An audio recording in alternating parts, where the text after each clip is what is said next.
ዳሬ በ11 ዓመት ተቀምጫለሁ። ገንዘብ እየላኩ ነበር። እዚህ ቤትም ተገዛልኝ፣ መኪናም ተገዝቷል ምናምን አለ። እዚህ ስመጣ ግን ምንም ነገር የለም። ጎዳና ላይ ወጣ።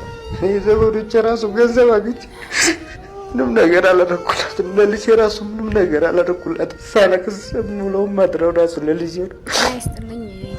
የምለው ነገር ነው የሚጠፋ። እናትና አባት በልጅ ጨከነ፣ ወንድም በወንድሙ ጨከነ።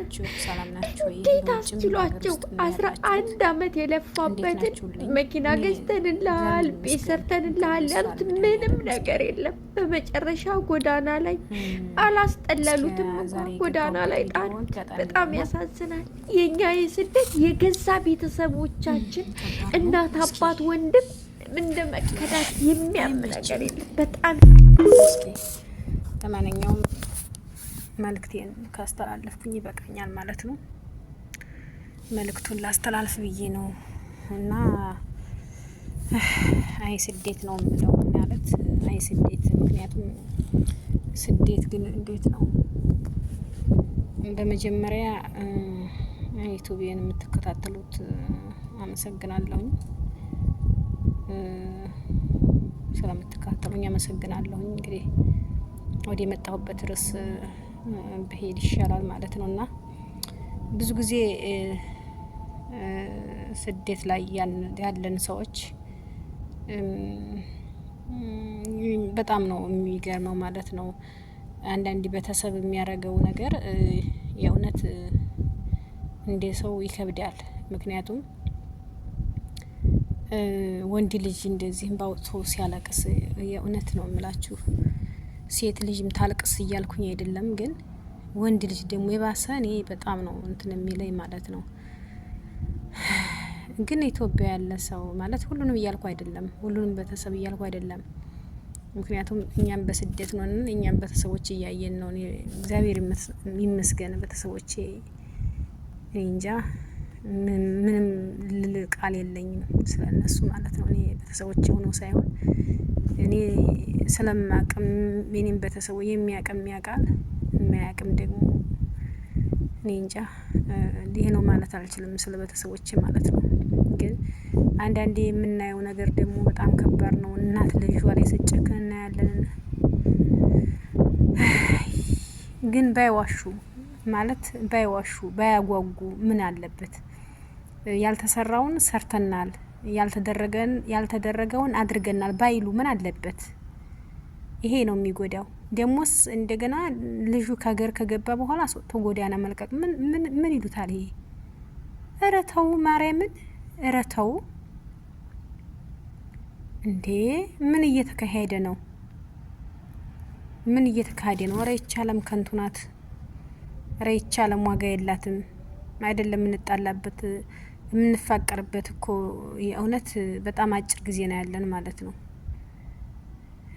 እና እየተሳሰብን ማርያምን በጣም ያሳዝናል። ቤት ሰርተንልሃል፣ ብር አስቀምጠን ብዙ ጊዜ እንደዚህ አይነት ነገር አለ በነገራችን ላይ ማለት ነው።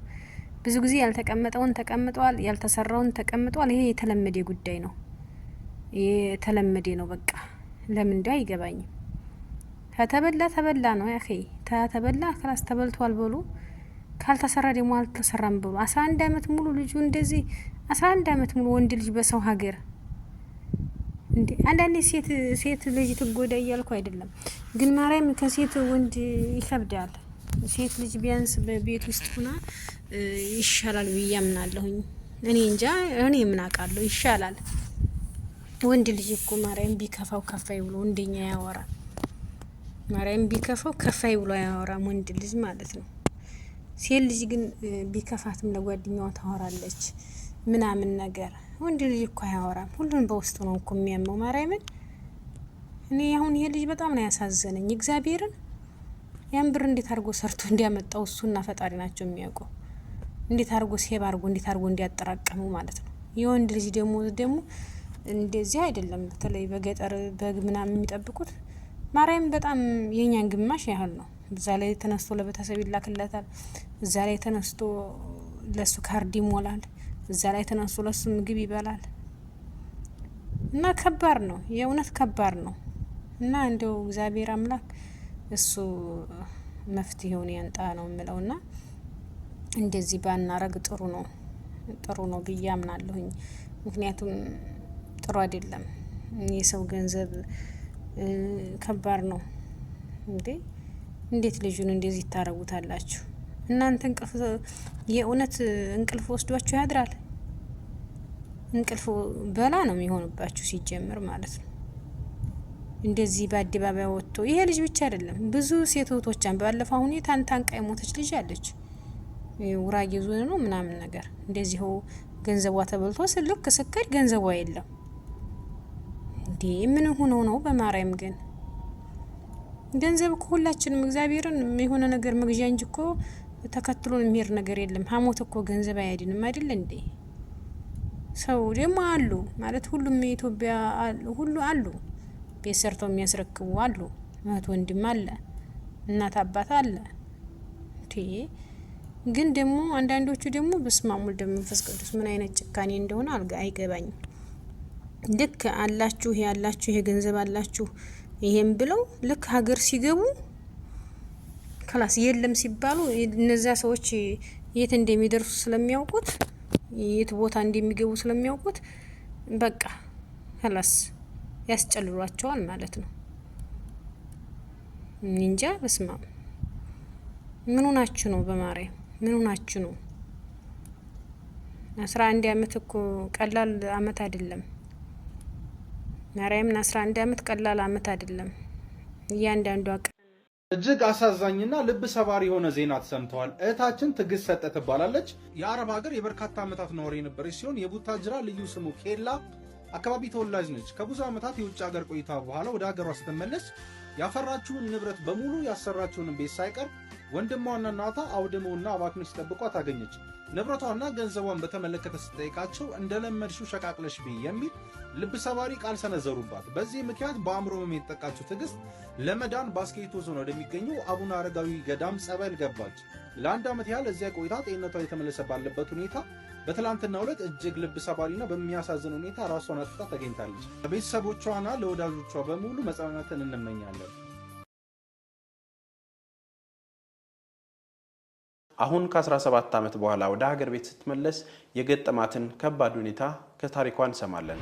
የመጣው ነው ስላት ስመጣ ነይና ልጆችሽ ግን እንዳይገባለችን እስከዚች ቀን መተሽ ተሳፍረሽ ወደ ቤት እየመጣው ነው ብለሽ እናትሽ ጋር እስከትደዊ ቀን ድረስ ቤቱ ያንቺ እንደሆነና ያለው ነገር ሁሉ ነይና ወደ ቤትሽ ግቢ ስደት ይብቃሽ እያለች በድምጽም ስትናገር ነበር።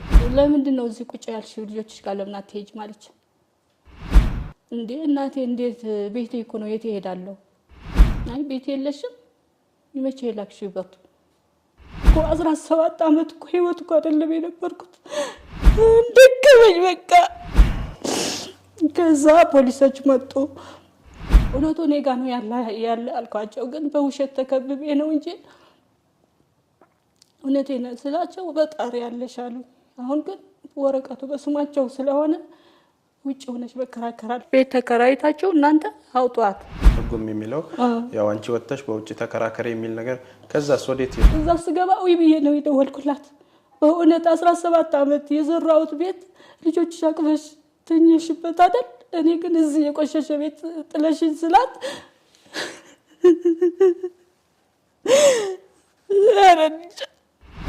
ቤቱ